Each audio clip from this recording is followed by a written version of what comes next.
தேவன் சொல்றார், நீ என்னை நம்புற யாரா இருந்தாலும் நான் உன்னை நிறைவான காரியங்களை செய்வேன்.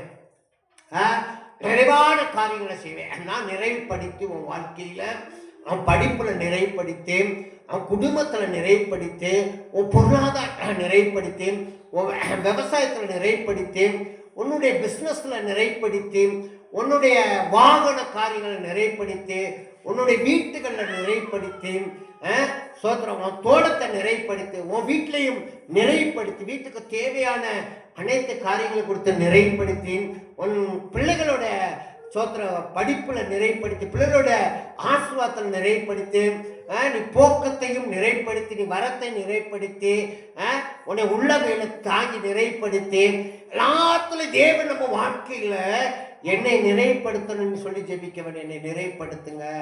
அப்ப எங்கேயோ என் வாழ்க்கையில குறைவு இருக்கக்கூடாது ஆண்டவரே. என் குறைவான காரியத்தை நான் பார்க்கறத காட்டிலும் நிறைவான காரியங்களை நான் பார்க்கும்படியாக எனக்கு நிறைவான ஒரு அபிஷேகத்தை கொடுங்க. நிறைவான ஆவி என்னோட இருக்கட்டும் ஆண்டவரே.